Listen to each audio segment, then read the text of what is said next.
ವಿಜಯಪುರ ಜಿಲ್ಲೆಯ ಬಸವನ ಬಾಗೇವಾಡಿ ತಾಲೂಕಿನ ಹುಣಶ್ಯಾಳ ಪಿಪಿ ಗ್ರಾಮದಲ್ಲಿ ನಡೆದ ಭೀಮಕವಿ ವಿರಚಿತ ಬಸವ ಪುರಾಣದಲ್ಲಿ 17/8/2025 ರವಿವಾರದಂದು ಗುಂಡಪ್ಪ ಶಾಸ್ತ್ರೀಜಿ ಅವರ ನೇತೃತ್ವದಲ್ಲಿ ನಡೆದ ಕಾರ್ಯಕ್ರಮ. ವರದಿ ಶ್ರೀಶೈಲ ಕೊರವಾರ ಸಂಕನಾಳ. ಈಗ ಅಕ್ಕಮಾರಿಯಲ್ಲಿ ಬಸವ ಕಲ್ಯಾಣದಲ್ಲಿ ನ್ಯಾಯಾಧೀಶರಾಗಿ ಜಗದ್ಗುರುವಾಗಿ ಮಹಾ ಯೋಗ ಕಾಯವುಳ್ಳಂತ ಅಲ್ಲಮ ಪ್ರಭುವಿನ ಸಾಕ್ಷಿಯಾಗಿ ಶೂನ್ಯ ಪೀಠವನ್ನ ಅಲಂಕರಿಸಿದ್ದಾರೆ ಪರಮಜ್ಞಾನಿಗಳು.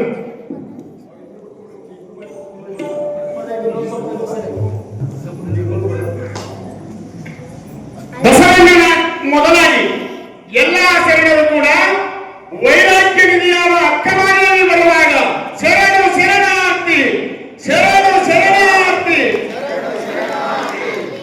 ಹೇಳಿ ಅಕ್ಕಮಾರಿಯನ್ನು ಬರಮಾಡಿಕೊಳ್ಳುವಾಗ ಕೋಪಾವಿಷ್ಟನಾಗಿರುವಂತಹ ಅಲ್ಲಮ ಪ್ರಭು ಪ್ರಶ್ನೆಯನ್ನ ಮಾಡ್ತಾ ಇದ್ದಾರೆ. ಏನ್ ಮಾಡ್ತಾನೆ?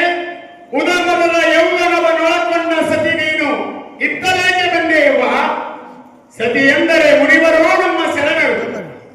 ನಿನ್ನ ಪತಿಯ ಕುಳಿಹಿಗೆ ಕುಳಿರು ಇಲ್ಲದಿರೆ ತೊಲಗುತ್ತಾರೆ. ಅಲ್ಲಮ ಪ್ರಭು ಹೇಳ್ತಾನೆ, ಅಕ್ಕ ಮಾದೇವಿ ಚೆನ್ನ ಮಲ್ಲಿಕಾರ್ಜುನ ಅಂತ ಈ ಶರಣರ ಅನುವಾದ ಮಂಟಪಕ್ಕೆ ಬರುವಾಗ ಮಧ್ಯದೊಳಗೆ ನಿಲ್ಲಿಸ್ತಾ ಇದ್ದಾನೆ ಅಕ್ಕ ಮಾದೇವಿಯನ್ನ ಅಲ್ಲಮ ಪ್ರಭು. ಏನಂತಾನೆ? ಉದಮನದ ಯೌವನವನ್ನೊಳಗೊಂಡ ಸತಿ ನೀನು ತುಂಬು ಯೌವನ ತುಂಬಿಲ್ಲ ನವತರುಣಿ. ನೀನು ಶರಣರ ಮನೆಯೊಳಗೆ ಯಾಕೆ ಬಂದಿ?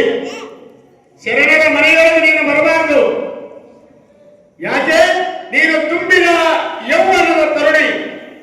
ಬಂದಕ್ಕೆ ಬಂದಿದ್ದು ನಾಯನ ಬೇಡ ಬಂದಿಲ್ಲ. ನಿನ್ನ ಪತಿಯ ಕುರುಹು ಹೇಳು ಇಲ್ಲದಿರೇ ತೊಲಗುತ್ತಾರೆ ಅಂತ ಅಕ್ಕ ಮಾದೇವಿಯನ್ನ ತಡೆದು ಅಲ್ಲಮ ಪ್ರಭು ನಿಲ್ಲಿಸ್ತಾ ಇದ್ದಾನೆ. ಅವಾಗ ಅಕ್ಕ ಮಾದೇವಿ ಹೇಳ್ತಾಳೆ ಎರಡು ಮಾತು, ಜವಾರಿ ಮಾತು ನಿಮಗೆಲ್ಲರಿಗೂ ತಿಳಿಯುವಂತ ಹೇಳ್ಬೇಕಂದ್ರೆ, ಅಕ್ಕ ಮಾದೇವಿ ಇಲ್ಲಿರುವ ಶರಣರೆಲ್ಲರೂ ಗಂಡುಳ್ಳವರು ಅಂದ್ರೆ ಗುರುವಿನಿಂದ ಇಷ್ಟಲಿಂಗವನ್ನ ಪಡೆದುಕೊಂಡವರು.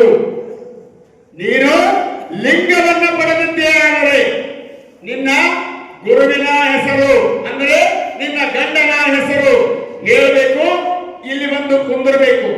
ನಿನಗೆ ಗಂಡ ಇರಲಿಲ್ಲ ಅಂದ್ರೆ ಈ ಅನುವಾದ ಮಂಟಪದಲ್ಲಿ ನಿನಗೆ ಸ್ಥಾನವೇ ಇಲ್ಲ, ಹೋಗಂತ ಮರುಳು ಅಂತ ಅಲ್ಲಮ ಪ್ರಭು ತನ್ನ ಕರ್ಕಶ ವಾಣಿಯಿಂದ ಅಕ್ಕ ಮಾದೇವಿಗೆ